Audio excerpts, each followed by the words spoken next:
اب ہم آپ کو سناتے ہیں سیدنا ایوب علیہ السلام کا قصہ۔ ایوب علیہ السلام انبیاء کی جماعت میں سے ایک ہستی ہیں۔ اللہ تعالیٰ نے صبر کے معاملے میں بطور خاص ان کا تذکرہ فرمایا ہے، لوگوں کے لیے ایک مثال اور نمونہ ٹھہرایا ہے۔ آپ کا نسب نامہ یوں ہے: ایوب بن موس بن رازح بن عیس بن اسحاق بن ابراہیم علیہ السلام، یہ سیدنا اسحاق علیہ السلام کی نسل میں سے ہیں۔ ابراہیم علیہ السلام کے دو صاحبزادے تھے، اسماعیل علیہ السلام اور اسحاق علیہ السلام۔ ان کے بعد سب کے سب انبیاء کرام اسحاق علیہ السلام کی نسل سے تھے، سوائے نبی کریم صلی اللہ علیہ وسلم کے۔ آپ اکیلے سیدنا اسماعیل علیہ السلام کی نسل سے ہیں۔ اسحاق علیہ السلام کے بیٹے ہیں یعقوب علیہ السلام۔ انہی یعقوب علیہ السلام کو اسرائیل بھی کہا جاتا ہے۔ اسی نسبت سے بنی اسرائیل کا مطلب ہے یعقوب علیہ السلام کی آل اولاد۔ یعقوب علیہ السلام کے 12 بیٹے تھے۔ ان کے بیٹوں کو اسباط بھی کہتے ہیں۔ ان کا تذکرہ قرآن میں بھی آتا ہے۔ اب سوال یہ ہے کہ جن اسباط کا تذکرہ قرآن مجید میں انبیاء کرام علیہم السلام کے ساتھ کیا گیا ہے، کیا وہ یعقوب علیہ السلام کے بیٹے تھے یا ان بیٹوں کی اولاد میں سے تھے؟ اکثر علماء کرام نے یہ اشارہ دیا ہے کہ اسباط لفظ سے جن انبیاء کرام علیہم السلام کی طرف اشارہ کیا گیا ہے وہ یعقوب علیہ السلام کے بیٹے نہیں ہیں، اس لیے کہ انہوں نے تو یوسف علیہ السلام کے قتل کی کوشش کی تھی، اپنے والد سے جھوٹ بولا تھا، ایسے اور بھی غلط کام کیے تھے، تو ان حرکات کے کرنے والے انبیاء نہیں ہو سکتے، جبکہ اسباط سے مراد وہ انبیاء کرام ہوں گے جو ان بیٹوں کی نسل سے آئے ہوں گے۔ بنی اسرائیل کے 12 قبیلے تھے اور قبیلے کو سبط بھی کہتے ہیں، اس لیے انہیں اسباط بھی کہا جاتا ہے، یعنی بنی اسرائیل ان قبیلوں میں تقسیم ہو گئے۔ اسی طرح سیدنا ایوب علیہ السلام سیدنا اسحاق علیہ السلام کی اولاد میں سے ہوئے۔ سورہ انعام آیت 84 میں اللہ فرماتے ہیں: اور اس کی اولاد میں سے داؤد اور سلیمان اور ایوب اور یوسف اور موسیٰ اور ہارون۔ تو یہ سب کے سب سیدنا ابراہیم علیہ السلام کی نسل سے تھے۔ ایوب علیہ السلام بھی اللہ تعالیٰ کے نبی اور رسول تھے۔ سورۃ النساء آیت 163 میں اللہ تعالیٰ فرماتے ہیں: یقیناً ہم نے آپ کی طرف اسی طرح وحی کی ہے جیسا کہ نوح اور ان کے بعد والے نبیوں کی طرف کی، اور ہم نے وحی کی ابراہیم اور اسماعیل اور اسحاق اور یعقوب اور ان کی اولادوں پر، اور عیسیٰ اور ایوب اور یونس اور ہارون اور سلیمان کی طرف، اور ہم نے داؤد کو زبور عطا فرمائی۔ اللہ تعالیٰ نے ان سب انبیاء کرام علیہم السلام کی طرف وحی فرمائی، اور ایوب علیہ السلام بھی ان رسولوں میں سے ایک ہیں۔ اللہ تعالیٰ نے آپ کو آپ کی قوم سوران کی طرف مبعوث فرمایا۔ یہ قوم ملک شام میں رہائش پذیر تھی۔ آپ بہت زیادہ مالدار تھے۔ اللہ تعالیٰ نے آپ کو بہت زیادہ نعمتوں سے نوازا تھا۔ آپ کے پاس بے شمار مویشی تھے، لا تعداد نوکر چاکر تھے۔ اللہ نے آپ کو بہت سی زرعی زمین بھی عطا فرمائی تھی۔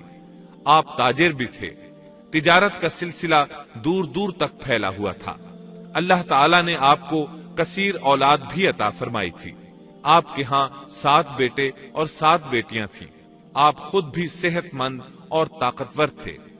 آپ کے اصحاب کی تعداد بھی کافی تھی۔ گویا اللہ تعالیٰ نے آپ کو گوناگون نعمتوں سے نوازا تھا۔ آپ روئے زمین پر نعمتوں سے مالا مال شخص تھے۔ اللہ تعالیٰ نے آپ کو آزمانا چاہا تاکہ بعد میں آنے والے لوگوں کے لیے آپ صبر کی مثال بن جائیں۔ آخر صبر کا مرحلہ شروع ہو گیا۔ آپ کا سب مال و متاع ہلاک ہو گیا، یہاں تک کہ آپ فقیر ہو گئے۔ آپ کی زندگی ہی میں آپ کی ساری اولاد اللہ کو پیاری ہو گئی۔ کسی کا ایک بیٹا بھی فوت ہو جائے تو وہ کتنا غمگین ہوتا ہے، متاثر ہوتا ہے۔ سیدنا یعقوب علیہ السلام پر غم کس طرح طاری ہوا، یہاں تک کہ آپ کی آنکھوں کی بینائی تک جاتی رہی۔ مارے غم کے وہ گھل گئے تھے، جبکہ ان کا کوئی بیٹا فوت نہیں ہوا تھا، اور ادھر 7 بیٹے اور 7 بیٹیاں فوت ہو گئے۔ یہی نہیں، تمام مال مویشی ہلاک ہو گئے۔ معاملہ اس پر بھی ختم نہیں ہوا، آپ شدید مرض میں مبتلا ہو گئے۔